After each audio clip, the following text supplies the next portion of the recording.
Welcome to Breakups, Broken Hearts, and Moving On with Janice Formicella. I'm Janice Formicella, a breakup coach passionate about supporting others to learn from their breakups, overcome loneliness, love being single, and see the end of a relationship as the beginning of a magical, sexy new chapter in life. I am here each week to share with you the tools that I have learned through my own painful breakups, through hitting rock bottom more than once, and through working with people all around the world to heal their broken hearts. If you are looking for hope and strength to move on from your breakup and resources to enjoy your new life, you are in the right place, and I've got your back.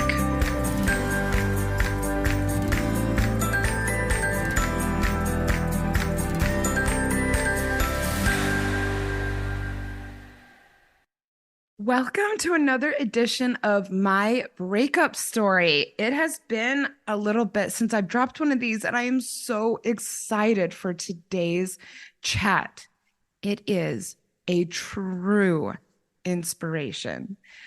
In today's edition of my breakup story, I am speaking with my former client, Emma, about her journey to leave a toxic cycle she had with a man and to truly come to love herself and to use her breakup as a catalyst to create a new beginning in life. This is really my goal with all of my clients, and that is to help them take shit and spin it into gold. And Emma really, really did that. And would you like to know a little secret? I actually recorded this episode a hot minute ago, just days before I would go through my own breakup and experience the same drama of having to exchange belongings with an ex. It's very similar to what Emma is going to tell you about today. It was so fun to listen back and know that only a couple days after speaking with her, I would be applying so many of the same lessons in my life. I would like you to pay attention to Emma's realization that the pattern she was in with her ex was predictable and far from romantic. How little emotion she now feels about the person she once sacrificed so much for. I want you to pay attention to how thankful she is for the lessons she learned from her breakup and how incredibly sexy her life is now. I loved working with Emma, and I would love to work with you as well. Just click the link at the top of the show notes to schedule time with me to discuss one-on-one support. And with that, here's Emma. Welcome to Breakups, Broken Hearts, and Moving On, Emma. You have been following the show and were working with me when I was under the former name. So this is exciting. You're the first person who's come on to tell their breakup story since I did the change. So I'm excited to see you. And also, it's been a while. So welcome. Thanks for being. It has. Thank you. Thank you for asking me. Oh yeah. I know that you just made so much progress when we were working together, and you've had really, really wonderful insights since then. And yeah, I mean, when we first met, you were not feeling very happy about the breakup and about life even. And by the end of it, I mean, you were just, your appearance had even changed. You just look, so much lighter and happier. And so, yeah, I'm looking forward to having you tell the audience the story. Before we get into it, I would love to know how you came across the podcast, because there's often a story behind what makes people push play. So how did you find me? Gosh, I actually found you on Instagram. I think I was probably at the time searching something like, when does he not like me? I mean, I feel like I'm a mature woman, put it that way. You are. I'm a mature woman, and it's like, why am I looking at these things? And I think I was looking through blogs and from sort of Instagram, went through blogs and found that there was this whole bit of information and help out there for people who break up. And I had actually just gone through a divorce. This is not about, I met you after that, but I didn't realize it was a skill set that was there particularly to sort of support. I thought, I must just need a counselor or whatever.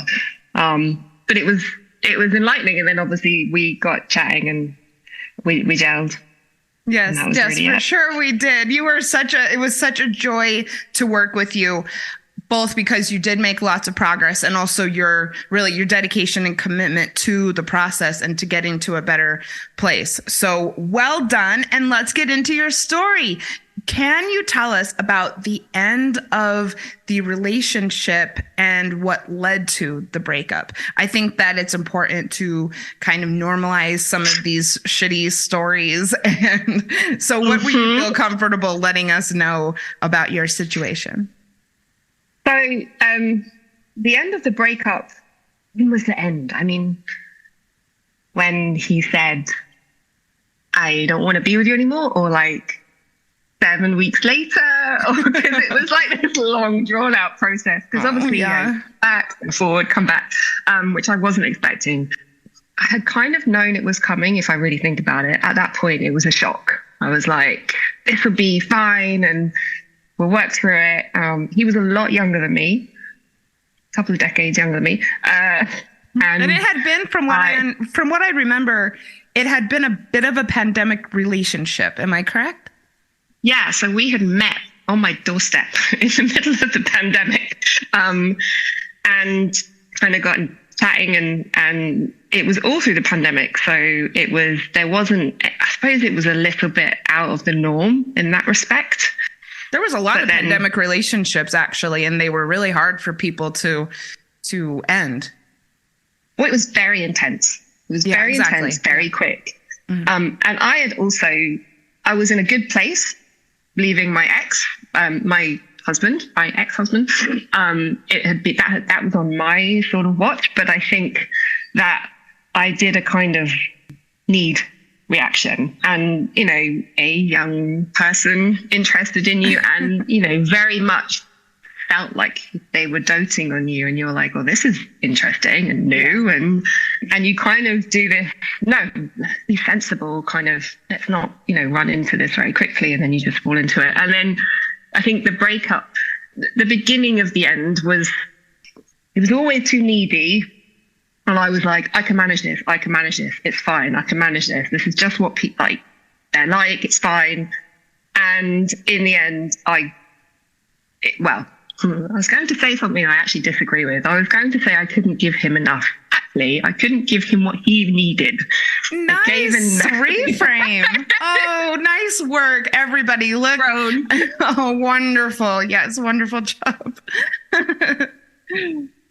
I kept feeling, at that point, it really did feel like I wasn't enough. And I suppose there were a few bits from my previous relationships where you haven't felt enough and you're like, oh, I just can't do anything. I'm not a good partner or mum or friend or anything. And it just all gets too much. And I could feel these bits. And whenever you feel like you're not enough, you grab on.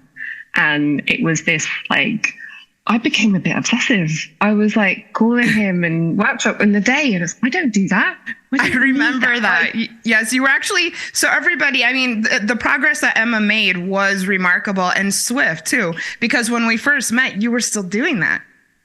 Yeah, and tracking him on Instagram and seeing what he's doing, where he's going, and when he was last online, and who he was talking to, and if he looked at my text, I was like, you're just like, I felt insane. It was actually working with you, and you sort of pinged across some of the podcast links, and I listened to them, and we quite quickly, you and I, established that I'm a scientist, and I get, like, if you science me, I will, like, I'll get it, and I'll, it's different to create, sort of trying to separate heart from head, but it was was it dopamine? There was this drug sort of action. I listened to that podcast. I was like, that's me. That's exactly that. It's an addiction. It's a drug. It's a hit. And it was that. So the breakup was really harsh on me, and I went a little bit nuts. Mm-hmm. And then it was like, you have to kind of wean yourself off. Yep. And I remember, yes, we would check in about like how many times you had gone to seek him out, and, and sometimes daily, and you would admit to me what about it. And that's what coaching is about, is accountability. And yeah, little by little, you had completely stopped. You were having like sexy adventures by the time we stopped working together. Yeah. And you were really looking the other direction big time. So besides the checking the social media, and if that's all it was, that's fine as well. What would you say were some of the initial struggles as you were trying to recover from the breakup, or hoping to recover from the breakup?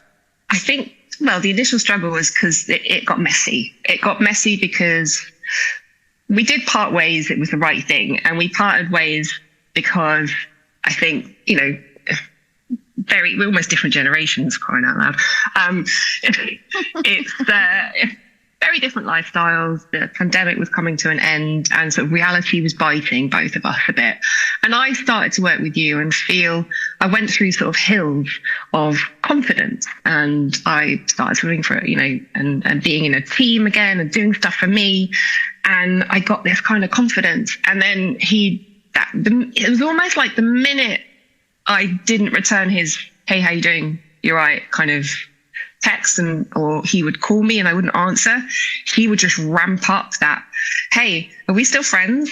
And I did this. I've never done it before. I've never done try and be friends. I miss him as a friend and he misses me." And it was really messy. And I think that I found that bit really a lot longer than I was hoping for it to be. Yeah. Well, it was kind of a bit of a mind fuck from what I remember, and kind of this narrative that you were telling yourself about how he needed you, the friendship. Yes. Mm-hmm. And he was, a lot of people went through very dark times, triggered, I think, in the pandemic. And I had my ex, I was used to being in a relationship with people who have mental health problems. Oh, gotcha. And this guy was clearly depressed, clearly missed a lot of things. I filled the gap. I had a need, or somebody needed me in their life. And I filled that gap. And it's when somebody's got mental health problems or issues, it's not, people are like, "Oh, you just help them or you don't." It's like, no, if somebody turns around, or your partner turns around and says, "Oh, I've got cancer," and you're like, "Yeah, it's not going to work out for me. I can't support you." You wouldn't do that. So for me, you don't do that if your partner is suffering from depression or something else. And he knew that about me in my previous relationship. And I kind of feel like, dare I say it, he played on that a little bit to get my attention back. Yeah. And made me feel like if I completely let him go, like cut him off completely, which is what you were trying to encourage me to do, but I really had a hard time. I could see that was what was going to be the magic key for you. Yeah, but there was he had this rubber band string. It's like an elastic string. He knew exactly what to do to sort of get me back into his sort of ecosystem. And it was a really unhealthy, toxic ecosystem, because it was draining. It didn't actually give me anything apart from make me feel like I was worthy of something toxic, which if you say it out loud is ridiculous. But at the time, I'm so proud of you. The key was always going to be not doing that friendship thing, cutting, you were like, no communication. And I remember I did sort of fib to you a few times at the beginning of the conversation, a call or conversation. I was like, "Yeah, do you know what? Actually, no, I did." Like, it's okay. Oh, it's a hard thing to do.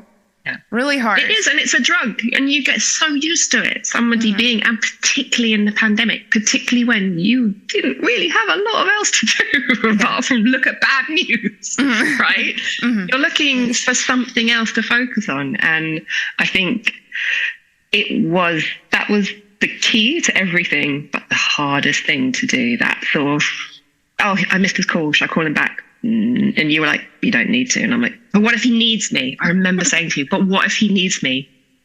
and it is a fear because, I have also in my life had people who have called, and I'm not sure I would have saved them, but there is always those sort of times where you're like, you blame yourself for things that potentially might happen anyway. You can't go too much into sort of if only, but these things are triggers for some people. Yeah. So that was really, really difficult. And what do you think allowed you to finally kind of pull the plug and stop communication? It was actually the work that we were doing. We started having very similar conversations. And there was one time I was driving, I was about an hour drive, and you had said to me, I bet you he calls tonight. And I was like, no. Yes, he did. And I was like, holy crap. It's literally a predictive pattern. This isn't special. This is a but it's not. It was a predictive pattern of toxic need, want, give, take, suck dry kind of. And I remember it so clearly. I remember where I was driving. I was going to a date. Oh, yeah. Oh, I remember this. Uh-huh. I was going on a date and he called me and I missed his call. And I remember, and I think I then texted you and I was like, he did just call. Mm-hmm. And you were like, leave it, don't. And I was like, just enjoy yourself.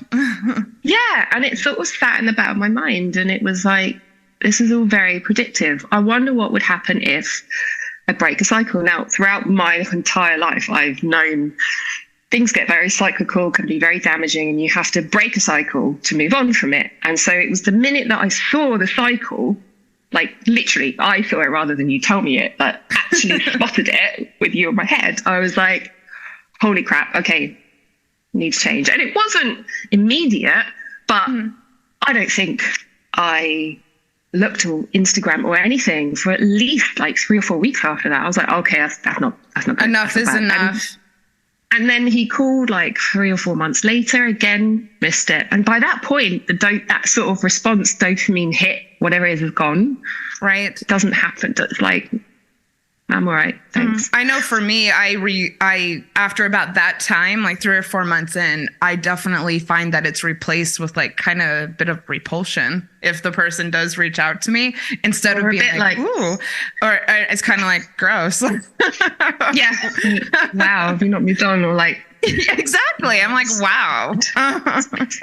Kind of thing. Yeah. It is. Agreed. You just said something that was interesting, which is, it didn't happen overnight. It was still hard, even when you discovered or when you realized that it was a predictable pattern. When, though, did you feel like you had started to turn a corner with the whole thing? When did I turn a corner with the whole thing? When I started having sex with other people. There you go. I don't think there's anything wrong with it. People ask me all the time, when should I have sex again? Or rather, when will I know that I'm ready to have sex again? And does it help or not? And it's like, for some people it does, and for some people it doesn't. And if it worked for you, I think that's fantastic. And it's not, don't get me, there was a connection with the person. And it's not that you jump from one relationship to another, but I think there is a human desire and something that is sparked in human nature that loves to be loved, loves to be wanted, loves to be needed. And the minute you realize there's not just one person in the world that will ever do that for you ever, and without them, you're never going to feel it ever again. I was married, now I'm not, and I met somebody, and it's that, I think, was the initial sort of, oh, people do want to talk to me. Oh, they find me funny. Oh, they want to sleep with me too. Okay. Nice. Kind of thing. Huzzah! And don't get me wrong, it was actually a very special relationship because it did teach me, good and bad, things about me. It was very unusual. There was a massive age difference, but we actually could have just been brilliant mates, but we did have a huge attraction to each other. And it's a shame. It's funny because about a year ago, he got back in touch. And because I never told you this, he was like, I miss you and my life and all this. And I was like, what do you want? Like, what do you want? Really? What do you want? What do you really want? Miss you as my friend, miss you as that. And I'm like, yeah, no, you just took, actually. There's nothing that I need from you now. And I feel like you just took from me. And I wish you well. You've got a great support network. You're grand. You're fine. On your way, son. Wow. On your way. Wow, that must have taken a lot. I mean, did you feel like it took a lot of strength, or did you feel like that was easy for you? It was easy. It really was. Because by that point, you get to the whole kind of like, yeah, no, I might not have replaced everything that you were in my life, but I've certainly can do without the toxic crap. Like, I'll take no toxic crap than the good bit. Like, it's fine. And also, trying to reel you in with the exact same tactics that he had used before. Wow, this guy. Exact same thing. and it's a maturity thing. He'll grow up and he'll realize it's not how you treat people. And I think you also, through every breakup, I really think through every breakup, it makes you hit rock bottom because you are not desired, not wanted. You've been literally thrown out. It's how it feels. But the only way you get through it is to build yourself up. And I think through every breakup, you always build yourself a little bit more. You get yourself a little bit stronger, a bit newer, a bit more stronger for the next relationship or people, friend, any sort of relationship doesn't have to be a partner or, so true, romantic relationship. And I would go through it again, actually, because it taught me a lot. Well, what was the most helpful thing that it taught you? I'm a survivor. I'm going to sing or a gainer. Actually, it taught me that I'm quite psychologically astute when I can step back and reason with Emma, okay, that whole sort of out of body experience of seeing his name flash up on the phone whilst I'm driving off, to a date, and it's like, this was predicted to happen. You've kind of stepped away from yourself. And I knew that I had the ability to cut those cycles because I knew I'd done it before, but you need a reminder.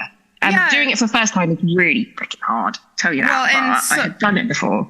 Well, and this is sometimes when I'm working with clients, this is what one way that I help them with their mindset is by pulling things from their past to prove their current thinking wrong. And what you just said is a perfect example. You had done it before, and so you could do it again. I think the biggest thing that helps is noticing the patterns and time. Like, we don't give ourselves, everything is so quick, so fast, so instant. And it's like, okay, it's been a month. Why am I not over this? It's okay. It's all right. And every now and then, don't get me wrong, every now and then, I do miss that relationship. I'm like, that was so easy. We were completely it was just us two against the world. It was not sustainable, but it was amazing. But shit, when you realize that actually it's not sustainable and reality bites. It was lovely. I can have those relationships. And I think it's really important to accept that there are good bits as well. I don't like carrying negative or every negative. For me, it wasn't all negative. The end bit was negative. There was a nice bit in the middle. I'm glad that happened. It was lovely. But biggest lesson is I can love. I can do it. And I can also cut bad cycles. Yes, fantastic. I think that this is one reason people did struggle with their pandemic relationships is for a lot of people it felt really easy and it felt like you were really bonding and having your domestic life and going through like this massive thing with someone. I mean, that really bonds you, but it wasn't real life. It wasn't reality. And it sounded like for you, once things, quote unquote, opened up again, that kind of hit home with you, or that kind of, it was a hard thing to take. Yes, it was. And I think that's okay. And it was a very unique time and it was a unique relationship and that's okay. I actually had wanted to do some episodes on pandemic relationships and I didn't really get the idea off the ground. But if anyone would like to come on and tell their story about their pandemic relationship and breakup, get in touch. So I didn't tell you that I was going to ask this, but it just occurred to me. One thing that we worked together around was the fact that he had a bunch of stuff at your house. Do you remember this? Yes. Yes. Okay. And I am going to do an episode on something around they have my stuff or I have their stuff, something, because this comes up a lot in my coaching. And I seriously have a way for every situation. But I would like you to tell your story about how you ended up getting his shit out of your house and keeping your sanity and using that as a way to get to the next stage in things. Yes. He had a small jungle at my house and just stuff like that I was looking after and speakers and things. And so it wasn't a matter of I'll send it to you. It was he needed to come and get them. It was like a small van load. I think you had like a washer at your house or something. Something really. I have to say, I do still have the dryer because it's really handy when mine breaks down. But that one I kept because that was mine. For you. And actually, you said to me, I remember you said to me, "It's on your property now. It's yours. You have it or you don't." It's like, it's mine. I want it. It's handy. Oh my God, good for you. But the rest of the stuff, I actually could feel. I can remember the feeling now. It was like the solar plexus chest nervousness. I can feel it now. I was so nervous. It was being used as this kind of bait so that at some point when he was ready to come back and have a one-nighter or whatever, he would say, "Hey, you've got my stuff." And I wasn't ready to kind of ping him, "Come get your shit." But he wasn't saying it. It was just here. And like constant reminders. And like, you can't move on when you're constantly looking at this plant that you're bloody nurturing. You're making sure it doesn't die for the relationship that has died, and it's really a bit shit. It was your encouragement, and I believe you said, "What about having somebody there with you, or just putting it on the drive, or just saying this is the time to come and get it?" Yep. So a very, very close friend of mine who I've known for most of my life actually told him, and he helped me shift it all into the hallway. And he was like, "All right, anything else?" And he was like, "Do you want me to stay?" And I'm like, "You just stay in the other room and I'll lock the door. I'll shut the door, but just chill out, whatever. Just to know that you're here, I will know that I won't fall for it, because I would have done if he wasn't here." And then I was like, "I need you to come get your stuff on this day between these times." And it was directed and organized by me. And it felt so, I was so nervous, but it felt so powerful to do. And this is the other thing, that it was all power games. The end of the relationship for this particular one became bloody power games. Who was the last one to have the conversation and who was the last one to get you out? When I said to him, "I need you to come get your stuff between this time and this time," something flipped in him. Because he was no longer in control. I had told him to get his shit. He didn't have that ace. And he changed. And he was like, he was cross almost. He was like, "When am I supposed to get it?" And I'm like, "I don't care. It's going to be here at this time. I'm going out." So then he comes to the door and he's very charming. And I was like, "Do you need a hand? Because my mate's in the living room. He can give you a hand if it's really heavy." Wow, so I wanted him to know. And he was like, "Oh, no, okay, yeah, no, it's cool, okay, I'll just do it then, all right." And I was like, we're just very transactional. It was all of a sudden very transactional from him, and it hadn't been at all, because he knew he had this ace when he was ready to sort of reel me back in. And again, I had cut that cycle, and these control games just had been going on, and who's got the ball now, and it's like, I just need to stop, just like, it's too much. Yeah. It seemed from my perspective that it was a bit of an ego trip for him to know that he was stringing you along, and that kind of you wanted him to. Like, he really had this hold on you that it seemed was kind of, stroking his ego. And I know for a lot of people, when they realize that that's come to an end, they react either like doubling down or ramping up the contact, or getting shitty because they don't have that ego boost anymore. Absolutely. And I think that, because the next time I heard from him was when he randomly called me, left a message on my phone out of the blue, and sort of was like, "Hey, you want to hang out?" And I think that was him trying to get back control. It's funny because you just think, I was attracted to that immaturity. Like, was I thinking beer goggles? It wasn't even beer goggles. But anyway, it is what it is. After the time, it's nice at some point. But yeah, it was a pivotal point. We'd already broken up. It was pivotal for me to get over it and just be like, that needs to be done. And now there is nothing. Sorry, there is a dryer, but it's actually mine now. I It claim my absolutely dryer. is. It absolutely is yours. Has now. saved my skin a few times. I like It's on it, your property. It's been long enough. You gave him notice. And yes, I 1,000% agree with that. So it was a good thing to do. And it's very hard because I think I was for a time holding on to it to be like, oh, well, he's got to come back here sometime and maybe I can woo him when he comes back. And then and then I went through that kind of pattern behavior discovery point. And then it was like, aha, click, light bulb moment. Okay. oh, so powerful. And I noticed, and again, from my perspective, you kept on bringing up the issue of his things whenever we would talk about going no contact. And you would say, well, I would, but I have his things. And I see other people, actually, especially women, I would say, doing the exact same thing. You know, I really want to go no contact, but how can I since I have his stuff? I'm like, I got this. As a coach, I'm like, I'll tell you exactly how. So yeah, nice. Yeah, work. and That's brilliant. I think it's also really important to recognize why you have their things. You have their things because you still want them to come around at some point. Yes, that's the bit to move on from. Well, that is such an amazing thing for you to admit, because when people first start working with me, they're not quite there. Like, I can see the motivation because this is what I do for a living. I wasn't there, but I got there. That's wow. Yeah. Yeah. Nice work. Oh, I'm so, so proud of you. So let's shift gears and talk about your single journey. Nothing shatters your life like a breakup, and the feeling of a broken heart is real. I know that it seems impossible right now, but there is hope and there are ways to heal. I would love to work with you one-on-one to heal your broken heart and put your breakup behind you.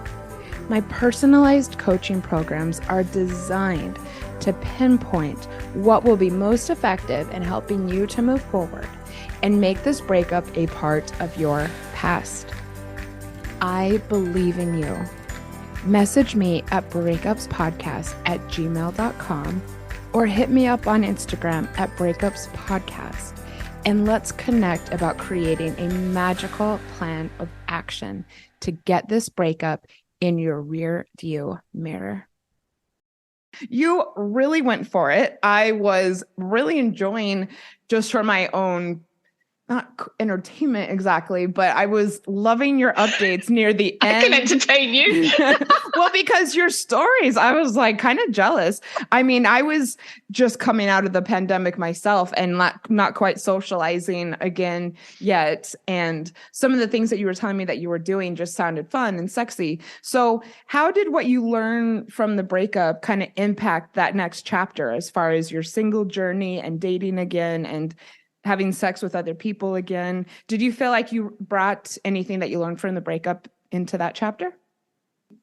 Yes, there was a really lovely gentleman who I did date. He was actually the guy that I was going to see when I got the strange phone call on the phone. And it's almost like you've got a sore bit on your arm. It's like if you press that bit, I'm going to have a reaction. And there was a few moments that kind of came a lot up. They were very needy and like incredibly needy and just like, I need you here now. And I'm like, well, I have commitments. I have kids and I have work and I have friends.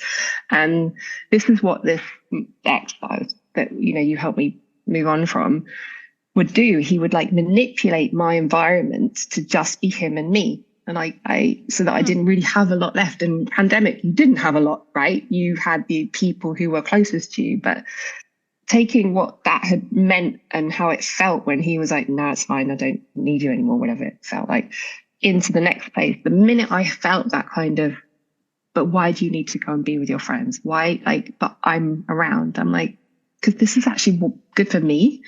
Like I said, you kind of gain this strength in character for you being you, and it's okay to be you. And if you want to hang out with me and find time, then great. And your podcast and your stories and talking to you was like, oh, this chick, man, she likes herself.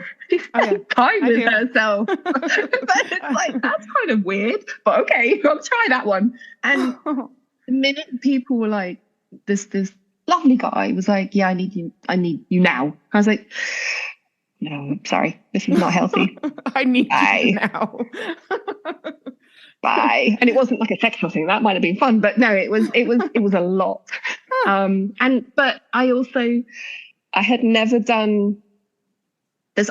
We had this discussion. Might be too much information for your listeners, but we had this discussion around go for gold. And we had sort of discussed that maybe there's like an American and British sort of difference, and maybe it's just me, and the rest of the world. But I had never actually slept with a lot of people. I'd never like gone on dates and slept with people. It was always my partner, and I will sleep just with them. And we will have been on 3 dates and been together for 2 years. Well, not 2 years. I need sex, but 2 months, and a long time. And then we will have sex, and and it's like, I discovered that actually that's not necessarily healthy either, because I completely equate and have always entangled massive emotions with sex. And I still do, but it doesn't have to be, this is the person I'm going to be with for the rest of my life. Mm-hmm. Kind of feeling to then actually say, well, I have also physical needs. And I had never done that. And it was, I think, the strength that I learned from this very powerful, intense pandemic relationship and breakup had given me this sort of, what about me? What about I need? I'd been with somebody who like, took. It's like, okay, what about me? What do I need? I need that. Is that okay? Is that safe? Yes, it's safe if you do it that way. Yes, okay. And it was lovely. It was awesome. amazing. I met really lovely people. I remember the conversation because I personally was much more comfortable with casual sex than I discovered people in Australia were when I was living there. And when I was living there, I noticed that after a couple dates, men would kind of assume that you're in a relationship. And certainly if there was sex involved, it just felt like things all of a sudden got really serious. And for me, my experience having come of age in America was, even if you have sex and have gone on many dates, you still need to have like define the relationship conversation rather than having all of these things assumed. And I do remember having this conversation with you, and also that you not only went for it, but you enjoyed it. You were safe, you were communicative with your partners, and really kind of like getting your groove back. Yes. Yes. It's a confidence building thing as well. Hell it doesn't have to be something that like makes you feel like you've done the wrong thing. Sex is meant to be enjoyed. I mean, relationships are meant to be enjoyed as well, but we can have both at different times in our life and for different purposes. What did you enjoy most about being single? And then we'll move on to what's, happened more recently. I just like meeting people and feeling, and I enjoy attention and not being allowed to say that you don't want to give it back. Like, I don't know, it feels weird. Like there was a few like one-way admirers, and actually it was, I think I asked for your help. I didn't know how to say I'm not interested. I didn't know how to break up. Yes, I remember exactly. I felt bad. Mm-hmm. Mm-hmm. I think it was a good example of how you can enjoy having an admirer and just enjoy it for that. And, and they can enjoy maybe admiring you. And it doesn't necessarily mean that you're obligated to them. And that was something I had to learn a long time ago, and that I benefited from, because it allows me to kind of enjoy the juiciness of, someone being into you just for that. And it allowed me to see friendships differently with the opposite sex. And I just enjoyed the freedom, and I didn't have that stress chest, solar plexus. What if I do this wrong? What if I do that wrong? And it was nice just to look after me and my boys for a bit. I Yeah, think I that's mean, allowed. is there anything else that you want to say about that? I don't know if this is too sensitive and I can cut it out, but one of the things that we talked about early on was that you had felt that the relationship had really taken you away from your kids. And is there anything that you want to say about kind of reclaiming that for yourself after the breakup?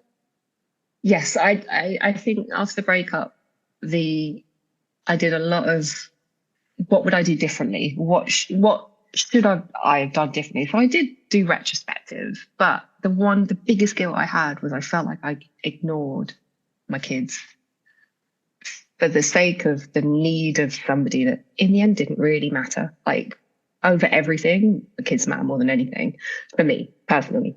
And I had been really selfish in that.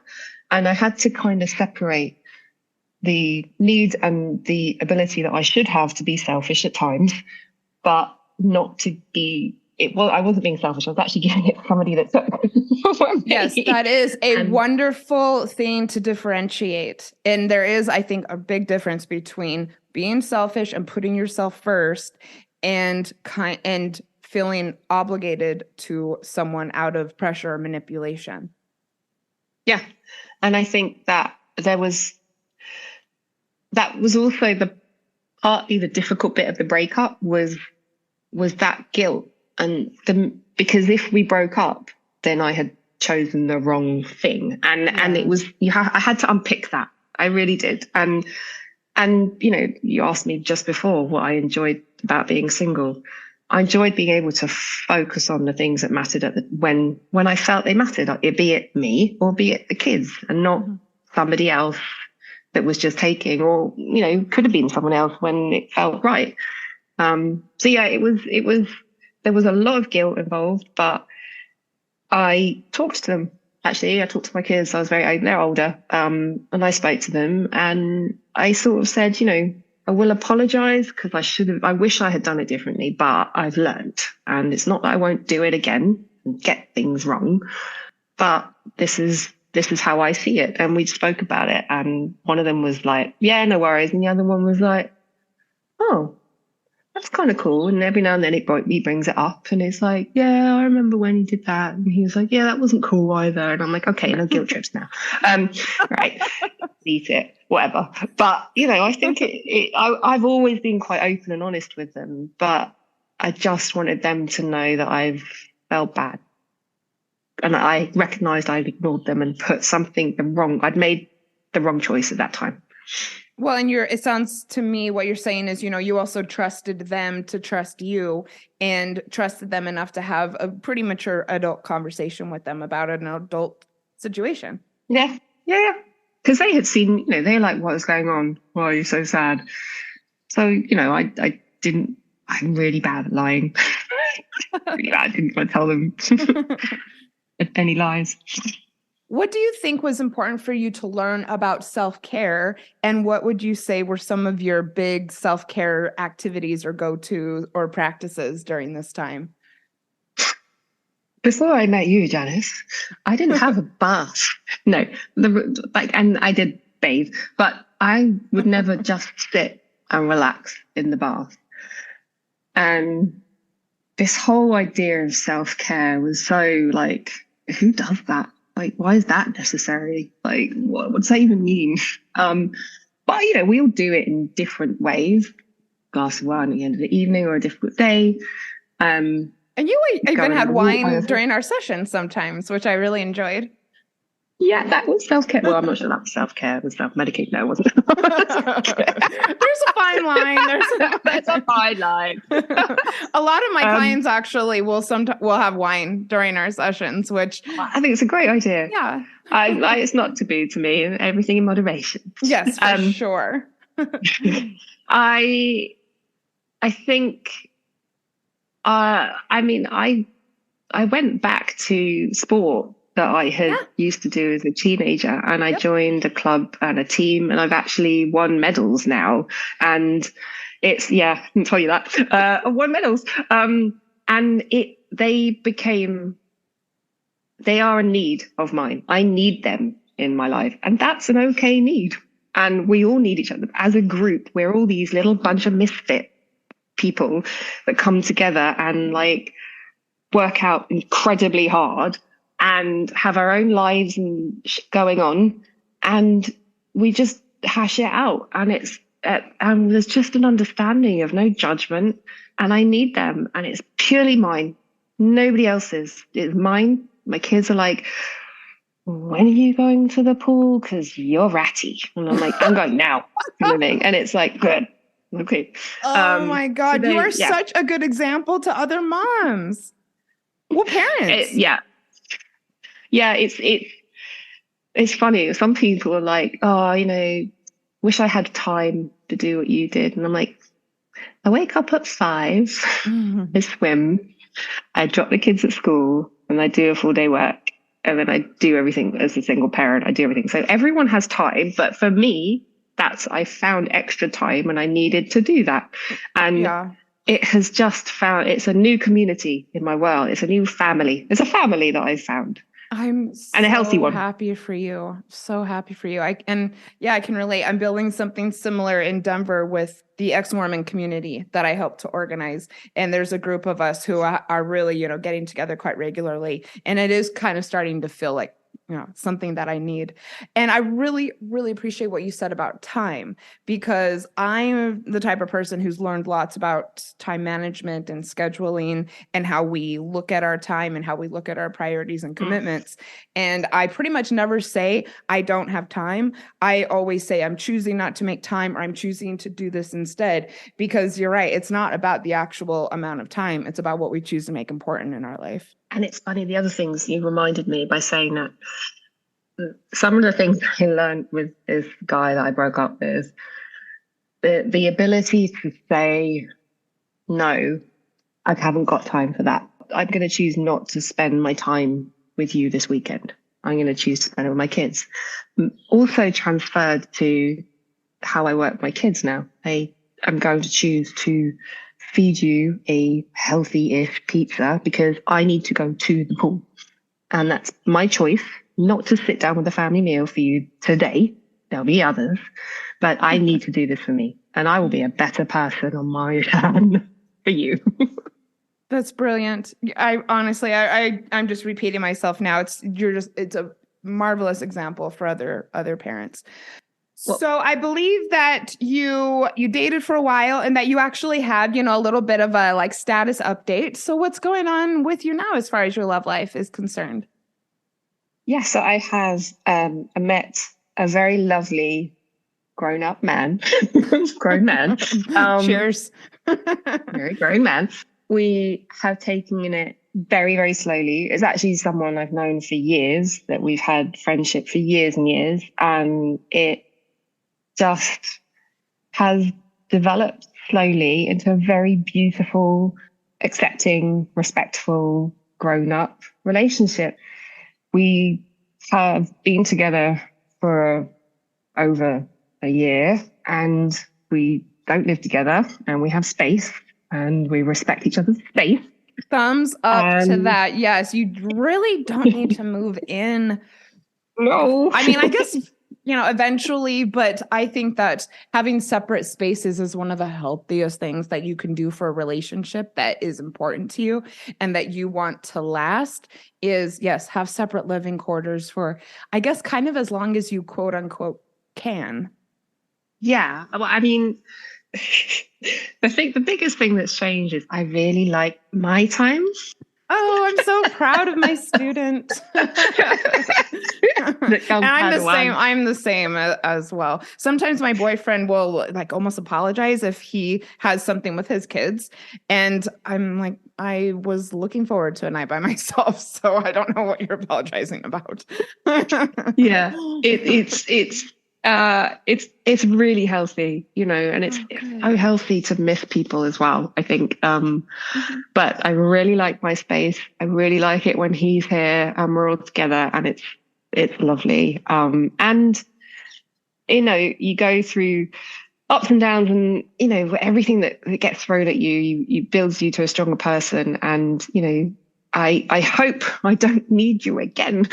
But, Mhm. I think that the coaching that you gave me, I think it's not that you give people a strength, you help them find it. And it's like, you just need to tap into that. And if I use it now in a relationship when things go wrong and I need to say something out loud that this is going to be a shit show. Can you just sit down and we're going to go through this ride together kind of thing. And it may work out and it may not work out and everyone will be all right. Mhm.